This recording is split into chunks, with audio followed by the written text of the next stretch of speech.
मुक़द्दस मरकस की मार्फत लिखी गई इंजील उसका चौथा बाब। वो फिर झील के किनारे तालीम देने लगा और उसके पास ऐसी बड़ी भीड़ जमा हो गई कि वो झील में एक कश्ती में जा बैठा और सारी भीड़ खुश्की पर झील के किनारे रही।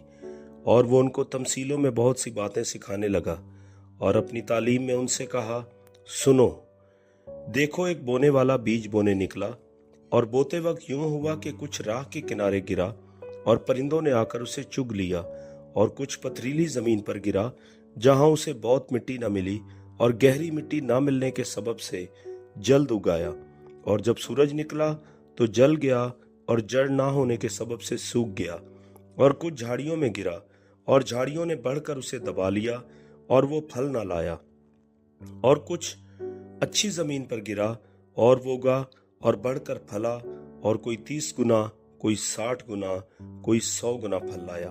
फिर उसने कहा, जिसके सुनने के कान हो वो सुन ले। जब वो अकेला रह गया तो उसके साथियों ने उन 12 समेत उससे इन तमसीलों की बाबत पूछा।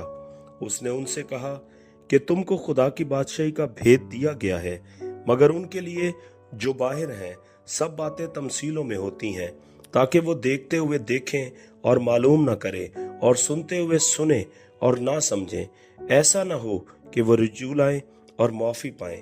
फिर उसने उनसे कहा, क्या तुम ये तमसील नहीं समझे? फिर सब तमसीलों को क्यों कर समझोगे? बोने वाला कलाम बोता है। जो राह के किनारे हैं जहां कलाम बोया जाता है, ये वो हैं कि जब उन्होंने सुना तो शैतान फिलफौर आकर उस कलाम को जो उनमें बोया गया था उठा ले जाता है। और इसी तरह जो पथरीली जमीन में बोए गए, ये वो हैं जो कलाम को सुनकर फिलफौर खुशी से कबूल कर लेते हैं और अपने अंदर जड़ नहीं रखते, बल्कि चंद रोजा है।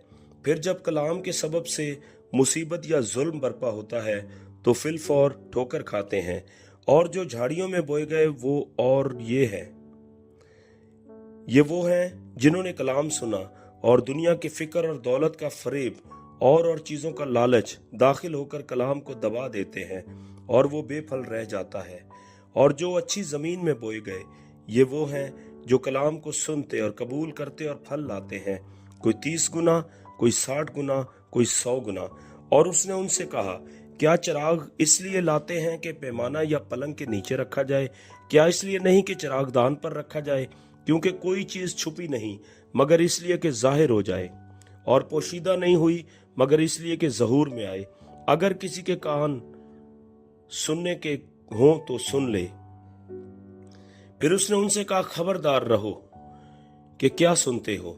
जिस पैमाना से तुम नापते हो उसी से तुम्हारे लिए नापा जाएगा और तुमको ज्यादा दिया जाएगा, क्योंकि जिसके पास है उसे दिया जाएगा, और जिसके पास नहीं है उससे वो भी जो उसके पास है ले लिया जाएगा।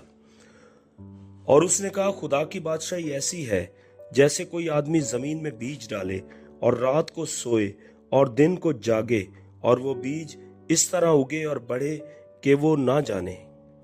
जमीन आपसे आप फल लाती है, पहले पत्ती, फिर बाले, फिर बालों में तैयार दाने, फिर जब अनाज पक चुका तो वो फिलफौर दरांती लगाता है, क्योंकि काटने का वक्त आ पहुंचा।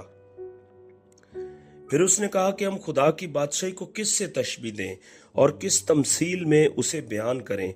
वो राई के दाने की मानिंद है कि जब जमीन में बोया जाता है तो जमीन के सब बीजों से छोटा होता है, मगर जब बो दिया गया तो उगकर सब तरकारियों से बड़ा हो जाता है और ऐसी बड़ी डालियां निकालता है कि हवा के परिंदे उसके साया में बसेरा कर सकते हैं। और वो उनको इस किस्म की बहुत सी तमसीलें दे देकर उनकी समझ के मुताबिक कलाम सुनाता था, और बेतमसील उनसे कुछ न कहता था, लेकिन खिलवत में अपने खास शागिर्दों से सब बातों के मायने बयान करता था। उसी दिन जब शाम हुई तो उसने उनसे कहा, आओ पार चलें। और वो भीड़ को छोड़कर उसे जिस हाल में वो था कश्ती पर साथ ले चले, और उसके साथ और कश्तियां भी थीं। तब बड़ी आंधी चली और लहरें कश्ती पर यहाँ तक आईं कि कश्ती पानी से भरी जाती थी, और वो खुद पीछे की तरफ गद्दी पर सो रहा था। बस उन्होंने उसे जगा कर कहा, ए उस्ताद, क्या तुझे फिक्र नहीं कि हम हलाक हुए जाते हैं? उसने उठकर हवा को डांटा और पानी से कहा, साकत हो, थम जा।